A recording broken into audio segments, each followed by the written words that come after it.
সকল শিক্ষার্থী ও অভিভাবকদের আমার চ্যানেলের পক্ষ থেকে জানাই আন্তরিক শুভেচ্ছা ও ভালোবাসা। আশা করি তোমরা সকলেই ভালো আছো।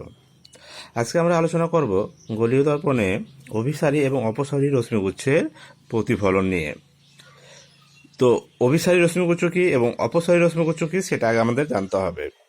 তো অভিসারী রশ্মিগুচ্ছ কী তোমরা এর আগের ক্লাসও বা বিভিন্ন 6-7 ক্লাসও তোমরা এগুলো জেনে এসছো। তার একবার বলে দিই যে অভিসারী রশ্মিগুচ্ছ কী এবং অপসারী রশ্মিগুচ্ছ কী। যখন কি হয় যে রশ্মিগুচ্ছগুলো বিভিন্ন দিক থেকে এসে যখন তারা একটি বিন্দুতে এসে কি হয় মিলিত হয়, তাহলে যখন বিভিন্ন দিক থেকে পরিচালিত হয়ে রশ্মিগুচ্ছ যখন আগত হয়ে তারা একটি বিন্দুতে এসে কি হবে মিলিত হয়, তখন সেই রশ্মিগুচ্ছকে কি বলে থাকি আমরা অভিসারী রশ্মিগুচ্ছ। এবার আমরা জানবো কি যে অপসারী রশ্মিগুচ্ছ। তো অভিসারী রশ্মিগুচ্ছ ঠিক উল্টো হচ্ছে কি অপসারী রশ্মিগুচ্ছ। তাহলে এখানে অপসারী রশ্মিগুচ্ছ কীরকম হবে না, অপসারী রশ্মিগুচ্ছ একটি বিন্দু থেকে কি হবে, একটি বিন্দু থেকে রশ্মিগুলো সবসময় কি হবে বিভিন্ন দিকে কি হবে পরিচালিত হবে। তাহলে একটি বিন্দু থেকে যখন রশ্মিগুলো বিভিন্ন দিকে পরিচালিত হয় তখন সেই রশ্মিগুচ্ছগুলোকে আমরা বলে থাকি কি অপসারী রশ্মিগুচ্ছ। আচ্ছা, এবার যেটা আমরা জানবো সেটা হচ্ছে যে গোলীয় দর্পণের ক্ষেত্রে যখন ধরো কোনো অভিসারী বা যখন কোনো ধরো অপসারী রশ্মিগুচ্ছ কী হবে আপাদিত হবে, এবং আপাদিত কী হলে কী হবে সেটা প্রতিফলিত হবে, এবং প্রতিফলনের ক্ষেত্রে প্রতিফলনের পর অভিসারী এবং অপসারী উত্তল দর্পণের ক্ষেত্রে এবং অবতল দর্পণের ক্ষেত্রে এদের প্রতিফলনগুলো কী রূপে হবে সেটাই এবারে আমরা একটু শিখব। তো দেখো এইখানে একটি কি করা হয়েছে, একটি গোলীয় দর্পণ নেওয়া হয়েছে, তাই তো M1P M2 ক্ষুদ্র রৈখিক পরিমাণযুক্ত একটি অবতল দর্পণ এখানে নেওয়া হয়েছে, এবং এই অবতল দর্পণের ধরো এটা হচ্ছে কি এইটা হচ্ছে তার বক্রতা কেন্দ্র। আচ্ছা, যখন ধরো এই এবি একটি রশ্মি কি হয়েছে এই অবতল দর্পণে এসে কি হয়েছে বি বিন্দুতে আপতিত হয়েছে, তাহলে যদি আপতিত হয় তাহলে রশ্মিটি কি হবে প্রতিফলিত হবে। তাহলে ধরো এই রশ্মিটি প্রতিফলিত হয়ে এই আই বিন্দুতে কি হয়েছে বেরিয়ে গেছে, বুঝা গেল। আচ্ছা, ঠিক আরেকটি রশ্মি এইভাবে এই বিন্দু ধরো এটা ধরো নাম দিলাম ডি, তাহলে আরেকটি রশ্মি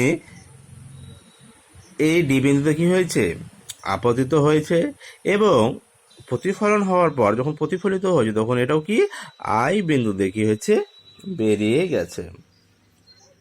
তাহলে দেখতে পেলে যে এই যে রশ্মিটা দেখতে পাচ্ছ, এই যে দুটো রশ্মি, একটা যেটা বি বিন্দুতে আপতিত হয়েছে এবং একটা ডি বিন্দুতে আপতিত হয়েছে, এই দুটো রশ্মি কি এই দুটো রশ্মি হচ্ছে কি অভিসারী রশ্মি। তার কারণ কি এই যে দর্পণটা যদি না থাকতো তাহলে এরা কি হতো, এই রশ্মি দুটি কি হতো পরস্পরের সঙ্গে ও বিন্দুতে এসে কি হতো মিলিত হতো। তো যেহেতু এখানে দর্পণটি রয়েছে সেই কারণে কি তারা ও বিন্দুতে এসে কি মিলিত হতে পারছে না, সেই কারণে কি তারা দর্পণ দ্বারা প্রতিফলিত হয়ে কি হচ্ছে আই বিন্দুতে কি হচ্ছে বেরিয়ে যাচ্ছে। তাহলে এটা কার ক্ষেত্রে পেলাম আমরা, যে অবতল দর্পণ রয়েছে সেই অবতল দর্পণের ক্ষেত্রে আমরা অভিসারী রশ্মির গুচ্ছের কি পেলাম প্রতিফলন পেলাম। আচ্ছা, এবার একটু আমরা দেখে নিই যে উত্তল দর্পণের ক্ষেত্রে যখন অভিসারী রশ্মিগুচ্ছ আপতিত হবে তখন প্রতিফলনের পর কি ঘটনা ঘটবে এটা এবার আমরা একটু দেখে নিই। তো ধরো ঠিক একইভাবে M1P M2 ক্ষুদ্র রৈখিক পরিমাণযুক্ত একটু উত্তল দর্পণ নেওয়া হয়েছে। এই উত্তল দর্পণের এইটা ধরো তার ফোকাস দূরত্ব, এটা হচ্ছে কি তার বক্রতা কেন্দ্র, তাই তো। এবং ধরো একটি রশ্মি, এই যে রশ্মিটা দেখতে পাচ্ছ এই রশ্মিটা কি হয়েছে, এই রশ্মিটা এই বিন্দুতে এসে কি আপতিত হয়েছে, ধরো এটা নাম দিলাম বি, তাহলে বি বিন্দুতে এসে কি হয়েছে আপতিত হয়েছে। তো আপতিত হলে কি হবে এটা প্রতিফলন হবে, তাহলে প্রতিফলিত হয়ে রশ্মিটি কি হবে এই বরাবর দেখো এই যে এই বরাবর কি হয়েছে এই যে আই বিন্দু দিয়ে কি হয়েছে বেরিয়ে গেছে। ঠিক আরেকটি রশ্মি, এই যে রশ্মিটা দেখতে পাচ্ছ, এই রশ্মিটা ধরো, এটাকে নাম দিলাম আর, যে কোনো একটা নাম দাও, আর বিন্দুতে ধরো সে কি হলো, আপতিত হলো। এবার এটা কি এই বিন্দুতে সে প্রতিফলিত হলো, এবং প্রতিফলিত হয়ে রশ্মিটি কি হলো, আই বিন্দুতে কি হলো, বেরিয়ে গেল। তাহলে এই যে রশ্মিটা দেখতে পাচ্ছ, এটা বি বিন্দুতে আপতিত হয়েছে, এবং এই যে রশ্মিটি যেটা আর বিন্দুতে আপতিত হয়েছে, যদি এই উত্তল দর্পণটি না থাকতো তাহলে রশ্মি দুটো কি হতো, নিশ্চয়ই, যেহেতু এরা কি অভিসারী রশ্মি, তাহলে কি হবে, একটি বিন্দুতে এসে মিলিত হতো। তাহলে দেখতেই পাচ্ছ, যদি দর্পণটি না থাকতো তাহলে এরা কি কোথায় এসে মিলিত হতো, এই যে ও বিন্দু দেখছো, এই ও বিন্দুতে এসে তারা কি হতো, মিলিত হতো। কিন্তু যেহেতু এদের সামনে কি রয়েছে, একটা বাধা রয়েছে, একটা কি উত্তল দর্পণ রয়েছে, সেই কারণে কি তারা এইভাবে এসে তারা মিলিত হতে পারছে না। সেই কারণে তারা কি এই দর্পণ দ্বারা তারা প্রতিফলিত হয়ে কি হচ্ছে, এইভাবে তারা আই বিন্দুতে কি হচ্ছে, বেরিয়ে যাচ্ছে। তো উত্তল দর্পণের ক্ষেত্রে এই প্রতিফলিত রশ্মি ঠিক কোন বিন্দুতে বেরিয়ে যাবে, তাই তো, এটা নির্ভর করছে যে অভিসারী রশ্মিগুচ্ছ উত্তল দর্পণে যখন আপতিত হচ্ছে, যদি উত্তল দর্পণটি না থাকতো তাহলে এই অভিসারী রশ্মিগুচ্ছ কোথায় এসে মিলিত হতো, ফোকাস দূরত্বের চেয়ে বেশি দূরত্বে মিলিত হতো, না ফোকাস দূরত্বের চেয়ে কম দূরত্বে মিলিত হবে, তার উপর নির্ভর করবে যে এদের প্রতিফলনটা কীরকম হবে। তো এখানে কি দেখতে পাচ্ছি আমরা, যদি এই উত্তল দর্পণটি না থাকতো তাহলে তারা কি এই যে ফোকাস দূরত্ব তার চেয়েও কম দূরত্বে তারা কি হতো, রশ্মি দুটো এসে মিলিত হতো, এবং সেক্ষেত্রে আমরা প্রতিফলনটা ঠিক এই ধরনের দেখতে পাই। তো এর ক্ষেত্রে আমরা উত্তল দর্পণের ক্ষেত্রে আরেকটি প্রতিফলন দেখব। এই যে পরের ছবিটা দেখো, এই ছবিটা দেখতে পাচ্ছ যে ধরো এই একটি রশ্মি কি হয়েছে, এই বিন্দুতে এসে কি হয়েছে, আপতিত হয়েছে। তাহলে এই বিন্দু এসে যদি আপতিত হয় তাহলে নিশ্চয়ই এটা কি হবে, দর্পণ দ্বারা কি হবে, প্রতিফলিত হবে, তাই না।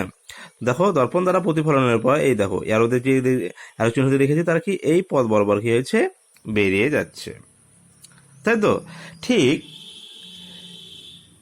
আরেকটি রশ্মি, এই যে রশ্মিটা দেখতে পাচ্ছ, এই রশ্মিটা কি হলো, দর্পণে কি হয়েছে, আপতিত হয়েছে, এবং দর্পণে যদি আপতিত হয় তাহলে কি হবে, এটিও প্রতিফলিত হবে, এবং প্রতিফলিত হয়ে দেখো এই পথ বরাবর কি হয়েছে, বেরিয়ে গেছে।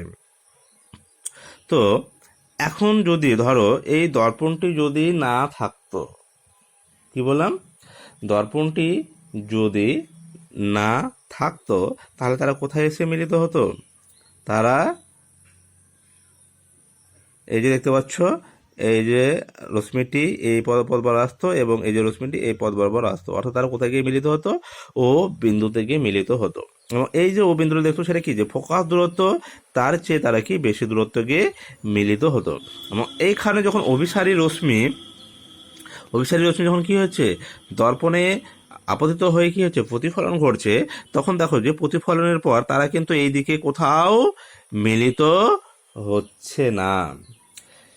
কিন্তু এই প্রতিফলিত রশ্মিগুলোকে আমরা পিছন দিকে যদি বিবর্ধিত করি, তাহলে ঠিক এই দেখো প্রতিফলিত রশ্মিটাকে যদি আমরা পিছন দিকে বিবর্ধিত করি, তাহলে মনে হবে যেন এরা আই বিন্দু থেকে কি হচ্ছে, বেরিয়ে যাচ্ছে, বা আই বিন্দু থেকে কি হবে, অপসৃত হচ্ছে বলে কি হবে, মনে হবে।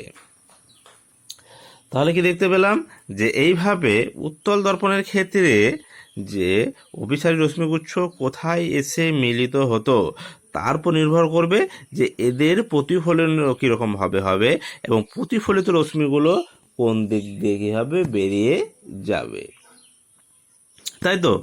আচ্ছা, তাহলে আমরা জানলাম কি, উত্তল দর্পণের ক্ষেত্রে অভিসারী রশ্মিগুচ্ছের এবং অবতল দর্পণের ক্ষেত্রে অভিসারী রশ্মিগুচ্ছের কি প্রতিফলন দেখলাম। এবার আমরা একটু শিখব যে অপসারী রশ্মিগুচ্ছের প্রতিফলন কিভাবে হয়। আমরা উত্তল দর্পণের ক্ষেত্রেও দেখব, আবার অবতল দর্পণের ক্ষেত্রেও জানবো। আচ্ছা, তো এবার যেটা আমরা জানবো সেটা হচ্ছে যে অপসারী রশ্মিগুচ্ছের প্রতিফলনটা। ঠিক একইভাবে ধরো এই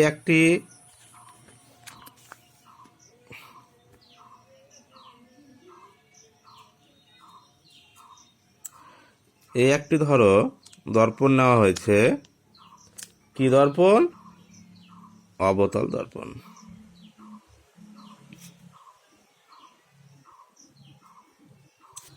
বুঝতেই পারছো? এবার এই অবতল দর্পণের প্রধান অক্ষর টেনে নাও। এই হচ্ছে প্রধান অক্ষর, তাই তো? এটা ধরো পি। আচ্ছা, তাহলে এই অবতল দর্পণের প্রধান অক্ষর টানলাম, তারপরে কি থাকবে তার? ধরো এইটা হচ্ছে তার ফোকাস বিন্দু, আর এই যে এইটা হচ্ছে তার বক্রতা কেন্দ্র সি। বুঝালো? এবার ধরো ও বিন্দু থেকে দুটি অপসারী রশ্মি, ধরো এই বিন্দু থেকে, আচ্ছা এই যে বিন্দুটা দেখতে পাচ্ছ এটা নাম দিলাম ও। এই বিন্দু থেকে দুটো অপসারী রশ্মি, তাহলে অপসারী কি একটি বিন্দু থেকে কি হবে? বিভিন্ন দিকে পরিচালিত হবে। এখান থেকে ধরো একটা রশ্মি এসে দর্পণের এই বিন্দুতে এসে কি হলো? আপতিত হলো। তাহলে এখানে কি হবে? এটি প্রতিফলিত হবে, এবং প্রতিফলিত হয়ে ধরো এই রশ্মিটি এই বিন্দুতে প্রধান অক্ষের সঙ্গে কি হলো? ছেদ করলো। তাহলে একইভাবে অপসারী রশ্মি মানে কি? আরেকটি রশ্মি ধরো ও বিন্দু থেকে কি হবে? বেরিয়ে যাবে। তাহলে এখান থেকে ধরো আরেকটি রশ্মি কি হলো? এসে দর্পণের বসে কি হলো? আপতিত হলো। তাহলে কি হবে? এটিও প্রতিফলিত হবে, প্রতিফলিত হয়ে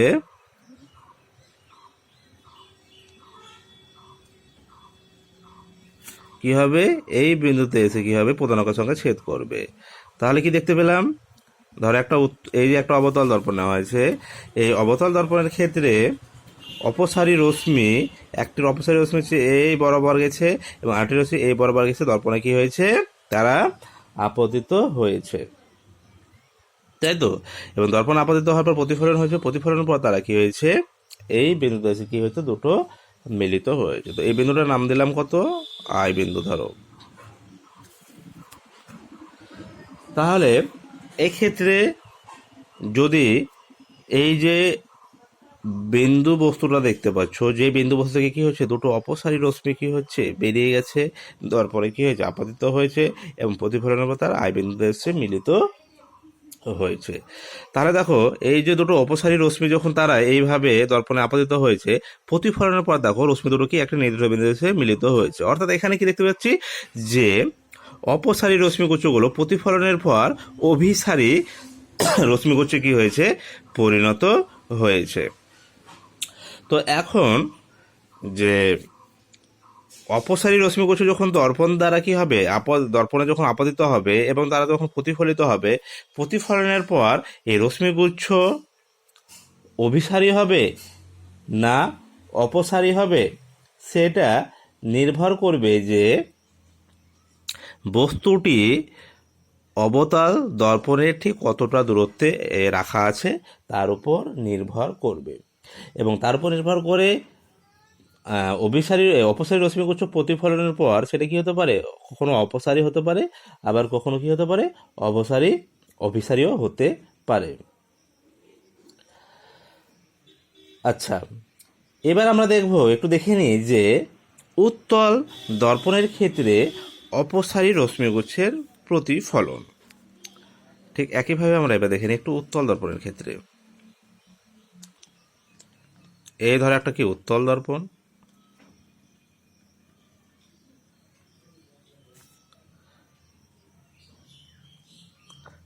তাই তো? এই উত্তল দর্পণের ক্ষেত্রে এইটা হচ্ছে ধরো তার প্রধান অক্ষর, তাই তো? একটা প্রধান অক্ষর টানো। আচ্ছা, প্রধান অক্ষর টানলাম। এবার এই প্রধান অক্ষের এইটা ধরো তার ফোকাস বিন্দু, এবং সি হচ্ছে ধরো বক্রতা কেন্দ্র, তাই তো? এবার ধরো এই দর্পণের সামনে ও একটি বিন্দু বস্তু থেকে কি হয়েছে? ধরো এখান থেকে দুটো অপসারী রশ্মি, কি বললাম, দুটো অপসারী রশ্মি কি হচ্ছে, এইভাবে ধরো দর্পণে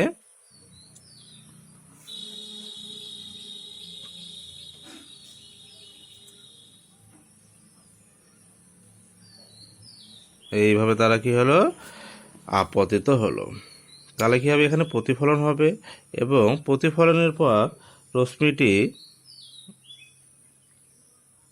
এই বরাবর কি হচ্ছে,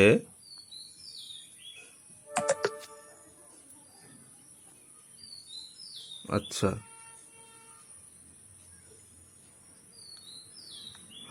প্রতিফলনের পর রশ্মিটি ধরো এই পথ বরাবর, লাইনটা একটু বেঁকে গেল, এই পথ বরাবর কি হবে, ধরো বেরিয়ে যাবে। তো লাইনটি কি হবে, সবসময় সরলরৈখিক হবে, তাই তো।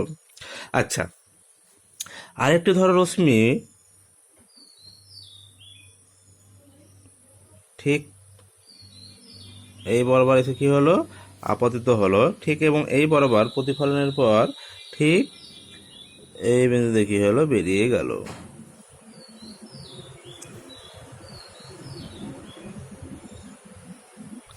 তাই তো। তাহলে এক্ষেত্রে যদি এই দর্পণটি না থাকতো, তাহলে কি এরা কোথায় এসে মিলিত হতো,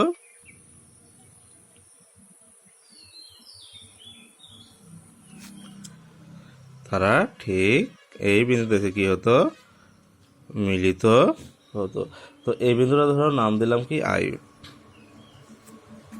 তাহলে তারা কোথায় এসে মিলিত হতো, আই বিন্দুতে এসে মিলিত হতো। তাহলে এক্ষেত্রে আমরা কি দেখতে পাচ্ছি, আচ্ছা সবসময় মনে রাখবে যে অভিলম্ব যখন টানবে, অভিলম্ব টানার নিয়ম হচ্ছে যে এই যে এটা দেখতে পাচ্ছ যে বিন্দু আপাতিত হচ্ছে তার সঙ্গে সবসময় বক্রতা কেন্দ্র যোগ করে দেবে, তাহলে কি পাবে, অভিলম্ব পেয়ে যাবে। পেছন দিকে বিবর্তিত করলে কি পাবে, এটা অভিলম্ব পাবে, বুঝতে পারলে। তো অভিলম্ব আঁকার খুব সহজ নিয়ম হচ্ছে, ঠিক একইভাবে এইটাকে পিছন দিকে বর্ধিত করে দিবে, বর্ধিত করে দিয়ে ঠিক যতটা এই যে এই সোজা বরাবর কি হবে, ঠিক এর উল্টো দিকে কি হবে, এটাকে বিবর্ধিত করলে কি হবে, সবসময় এই যে আপতন কোণ প্রতিফলন করে যে অভিলম্ব দরকার হয় সেই অভিলম্বনটা এভাবে পেয়ে যাবে। আচ্ছা, তো কি দেখতে পাচ্ছি, ধরো ও থেকে কি দুটো অপসারী রশ্মি কি হলো, দর্পণ দ্বারা প্রতিফলিত হলো, এবং প্রতিফলনের পর তারা কি হচ্ছে, এই পথ বরাবর তারা কি হচ্ছে, প্রতিফলিত হয়ে গিয়েছে, বেরিয়ে যাচ্ছে। এবং মনে হচ্ছে যেন এই যে প্রতিফলিত রশ্মিগুলো বেরিয়ে যাচ্ছে, ঠিক যেন মনে হচ্ছে এরা আই বিন্দু থেকে কি হচ্ছে, দুটো রশ্মি কি হচ্ছে, বেরিয়ে যাচ্ছে, বা আই বিন্দু থেকে মনে হচ্ছে যেন অপসৃত হচ্ছে। তো এই গেল কি, যে গোলীয় দর্পণ অর্থাৎ উত্তল এবং অবতল দর্পণের ক্ষেত্রে অভিসারী এবং অপসারী রশ্মিগুচ্ছ প্রতিফলন কী রূপে হয় সেটা আমরা শিখলাম। তো আজকে আমরা যেটা মেইন জিনিস শিখবো সেটা হচ্ছে এবার যে গোলীয় দর্পণে রশ্মি দ্বারা প্রতিবিম্ব গঠন, অর্থাৎ রশ্মি চিত্রের সাহায্যে আমরা কি করব, গোলীয় দর্পণের প্রতিবিম্ব গঠন কিভাবে হয় সেটা দেখব। রশ্মি চিত্রের সাহায্যে অর্থাৎ রশ্মি দ্বারা আমরা কি করব এবার, গোলীয় দর্পণে অর্থাৎ উত্তল এবং অবতল দর্পণের ক্ষেত্রে প্রতিবিম্ব কিভাবে গঠিত হয়। গোলীয় দর্পণে প্রতিবিম্ব গঠন। আচ্ছা, ধরো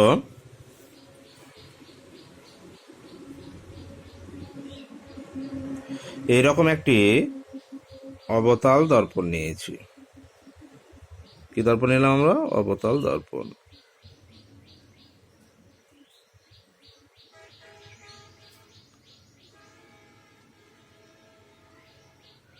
অবতল দর্পণ না হলো, এবার এই অবতল দর্পণে প্রধান অক্ষর আঁকো,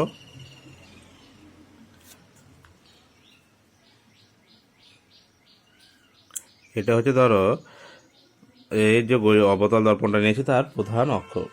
আচ্ছা, প্রধান অক্ষ হলে এইটা হচ্ছে তার ধরো ফোকাস বিন্দু, বোঝা হলো। এবং সি হচ্ছে এই যে বিন্দুটা দেখছো, সি হচ্ছে কি, তাহলে কি এটা কি বলবে, বক্রতা কেন্দ্র, তাই তো।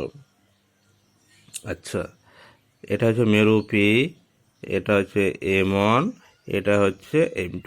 তাহলে M1P M2 ক্ষুদ্র রৈখিক উন্মেষযুক্ত কি নেওয়া হয়েছে, একটি অবতল দর্পণ নেওয়া হচ্ছে। তাহলে কি বললাম, M1P M2 ক্ষুদ্র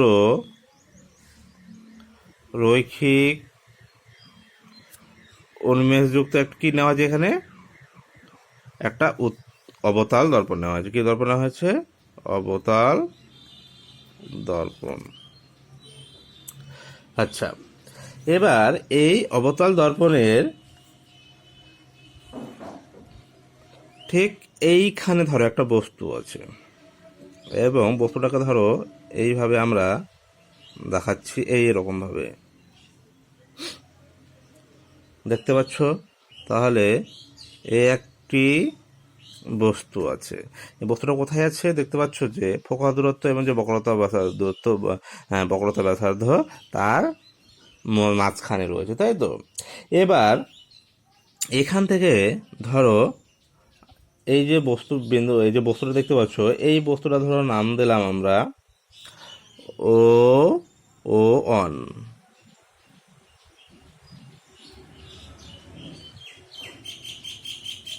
আচ্ছা, তাহলে এইখান থেকে একটি রশ্মি ধরো এই যে প্রধান অক্ষের সমান্তরালে, এই যে প্রধান অক্ষ দেখছো, তার সমান্তরাল বরাবর এইভাবে এসে কি হলো, দর্পণে আপতিত হলো। এবং তোমরা জানো যে যদি প্রধান অক্ষের সমান্তরালে কোনো রশ্মি কিছু দর্পণে আপতিত হয়, তাহলে সেটি প্রতিফলন করে কোন দিক দিয়ে বেরিয়ে যাবে?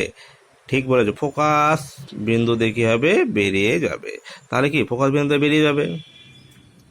তাহলে এইটি এই রকমভাবে ফোকাস বিন্দু দিয়ে কী হবে? ফোকাস বিন্দু দিয়ে রশ্মিটি কী হবে? বেরিয়ে যাবে, তাই তো। আচ্ছা, সুন্দরভাবে একটা আঁকতে হবে, এটা স্কেল দিয়ে আঁকলে পারে সুবিধা হবে তোমাদের। বাড়িতে সবসময় স্কেল দিয়ে আঁকার প্র্যাকটিসটা করবে। আচ্ছা, তাহলে কি হলো? এইভাবে ফোকাস বিন্দু দিয়ে কী হলো? বেরিয়ে গেল। এবং আরেকটি রশ্মি কি হবে? আচ্ছা, তাহলে কি দেখতে পেলাম? এই যে বস্তু থেকে কি হলো, একটি রশ্মি 1A, ধরো এই রশ্মিটা কি হলো, এই বিন্দুতে আপতিত হলো, এবং এখান থেকে এ বি পথ বরাবর ফোকাস বিন্দু দিয়ে কি হলো? বেরিয়ে গেল। আচ্ছা, এরপরে আরেকটি রশ্মি, ধরো এই রশ্মিটি এবার কি হবে? ফোকাস বিন্দুগামী রশ্মি আমরা বিবেচনা করব। তাহলে ফোকাস বিন্দুগামী আরেকটি রশ্মি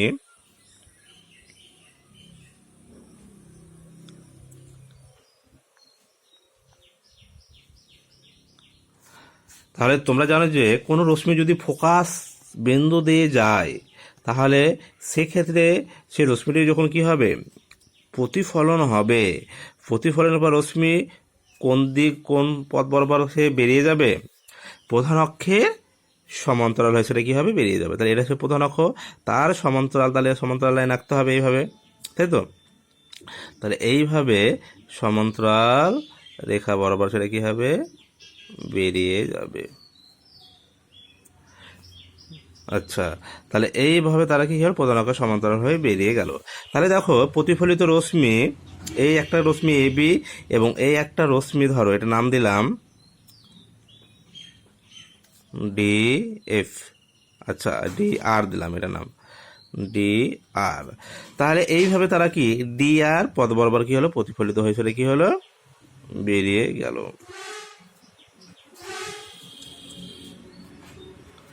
তাহলে কি দেখতে পেলাম? যে যখন কোনো একটি অবতল দর্পণের সামনে একটি বস্তু, যদি সেটি ফোকাস দূরত্ব এবং বক্রতা ব্যাসার্ধের মাঝে থাকে, তাহলে সেই বস্তু থেকে যখন কি হবে? রশ্মি দর্পণে এসে আপতিত হবে, এবং প্রতিফলনের পরে সেটা কী হবে? ফোকাস বিন্দু দেখিয়েছে, বেরিয়ে গেছে। ঠিক একইভাবে যখন ফোকাস বিন্দুগামী একটি রেখা রশ্মি যখন কী হবে? দর্পণে আপতিত হবে, এবং দর্পণ দ্বারা প্রতিফলন সেটা কী হবে? প্রধান অক্ষ সমান্তরাল পথে কী হবে? বেরিয়ে যাবে। তাহলে এই রশ্মি দুটো এসে মিলিত হচ্ছে কোথায়? এই বিন্দুতে এসে দেখো মিলিত হচ্ছে, তাই না? তো এই বিন্দুটার নাম দেওয়া হলো কি? I1। তাহলে এটা কি আমাদের প্রধান অক্ষ, তাই তো, দর্পণের প্রধান অক্ষ। এবার এই I1 বিন্দু থেকে তুমি যে প্রধান অক্ষ, তার একটি কি লম্ব এবার যদি আমরা লম্ব রাখি এইখানে বরাবর, তাহলে লম্বটা ঠিক এরকম হবে, তাই তো?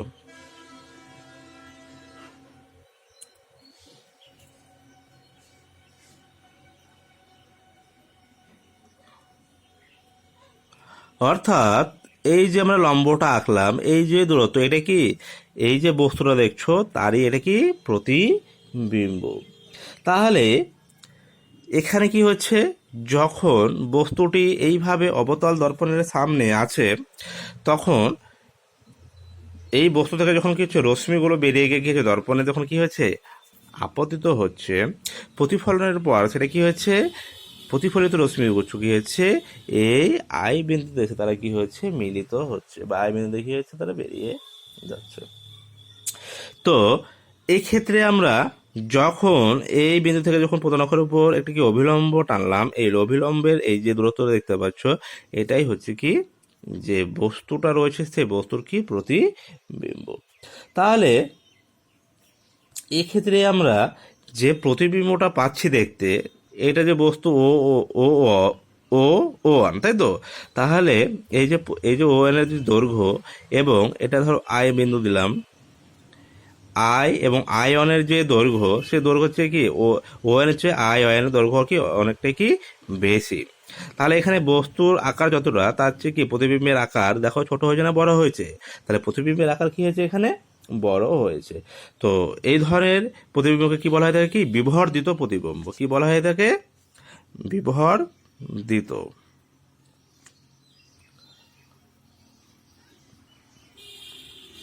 অর্থাৎ কি আকারে বড় হয়েছে, তাই না? তাহলে আমরা কি পেলাম, যে প্রতিবিম্বটা দেখতে পাবো, আর এক্ষেত্রে যখন অবতল দর্পণের ক্ষেত্রে যখন বস্তুটাকে যদি এই দূরত্বে রাখা হয়, তাহলে তার ক্ষেত্রে যে প্রতিবিম্ব তৈরি হবে, সেই প্রতিবিম্বটা কি হবে আকারে দেখতে আমরা কি পাবো, বড় দেখতে পাবো, তাই না? আচ্ছা, আকারে বড় দেখতে পেলাম। আচ্ছা, এবার এখানে দেখো বস্তুটা যেদিকে রয়েছে, প্রতিবিম্বটা ঠিক আছে কি সেই দিকে তৈরি হয়েছে, তাই না? সেই কারণে এই প্রতিবিম্বকে বলা হবে কি সৎবিম্ব। কি বলা হবে এটাকে? প্রতিবিম্বটাকে কি বলা হবে? সৎ বিম্ব। আচ্ছা, এবার দেখো এইটাকে যদি আমি ওর মাথা ধরি, তাই তো? তাহলে এটাকে যদি ওর মাথা ধরি, তাহলে এখানে দেখো এটা হচ্ছে তার পা, তাহলে পা মাথা, তাই তো? এবার এখানে দেখো এই যে মাথাটা, এখানে দেখো মাথাটা এবার এই দিকে এসেছে, পাটা দেখো ওই দিকে চলে গেছে। অর্থাৎ যে বস্তুটা ছিল সে বস্তুটা ঠিক যেই দিকে মুখ্য বা যেই দিকে উপরের দিকে উঠেছিল, তাই তো? এইখানে যখন প্রতিবিম্বটি তৈরি হবে, তখন কি যে বস্তুটি ছিল সেটা কি পুরো উল্টানো মনে হবে, তাই না? তাহলে যেহেতু এটাকে পুরো উল্টানো মনে হচ্ছে, সেই কারণে এই প্রতিবিম্বকে কি বলা হবে, কি এটাকে বলা হবে অবশীর্ষ।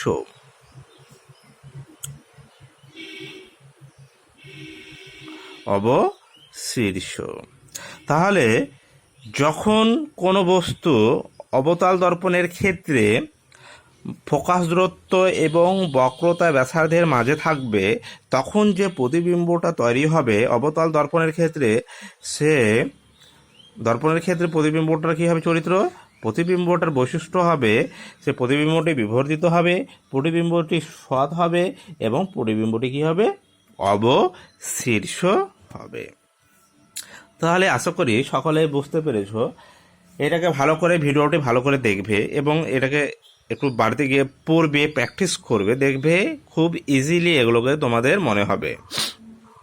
তো এইভাবে আমরা কি গোলীয় দর্পণের ক্ষেত্রে আমরা যে রশ্মিগুচ্ছের সাহায্যে প্রতিবিম্ব কিভাবে তৈরি হয়, সেটা আমরা এইভাবে রশ্মিগুচ্ছের সাহায্যে কি করে থাকি, আমরা সেটাকে তুলে ধরি বা সেটাকে ব্যাখ্যা করে থাকি। তো এইভাবে এরপর যদি ধরো এই যে বস্তুর যে অবস্থান, তাই তো? তো বস্তুর অবস্থান তো সবসময় একই জায়গায় নাও থাকতে পারে। কোনো সময় ধরো একটা বস্তু একটা অবতল দর্পণের সামনে দাঁড়িয়ে রয়েছে, সে বস্তুটা ধরো এমন এক সময় দাঁড়িয়ে রয়েছে যেটা কি, যে আমরা যখন দেখলাম যে এই বস্তুটা যে দাঁড়িয়ে রয়েছে সেটা কি ফোকাস দূরত্ব এবং বক্রতা ব্যাসার্ধের ঠিক মাঝখানে কি দাঁড়িয়ে রয়েছে। তো বস্তুটা তো সবসময় ফোকাস দূরত্ব এবং বক্রতা ব্যাসার্ধের মধ্যে দাঁড়িয়ে থাকবে এমন কোনো কথা নেই, তাই তো? বস্তুটা অনেক সময় কী হতে পারে, অনেক সময় সেটি ফোকাস দূরত্বের চেয়ে ধরো কম দূরত্ব থাকতে পারে, আবার সেটা কি বক্রতা কেন্দ্র যে রয়েছে, তাই তো? সে বক্রতা কেন্দ্র থেকে কি বেশি দূরত্বে বস্তুটি থাকতে পারে। তাহলে সেক্ষেত্রে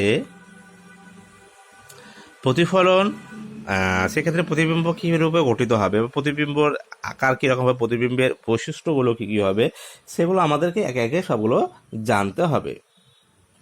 তো আজকে আমরা এই যে অবতল দর্পণের ক্ষেত্রে যখন বস্তুটি কি থাকবে, প্রকাশ দূরত্ব দূরত্বের বক্রতা ব্যাসার্ধের কি মাঝে থাকবে, তখন তার প্রতিবিম্ব কীভাবে তৈরি হবে, প্রতিবিম্বের কী কী বৈশিষ্ট্য হবে, সেগুলো আমরা জানলাম। এরপরে আমরা আস্তে আস্তে সবগুলো শিখবো, পুরো ডিটেলসে আমরা জানবো এবং শিখবো।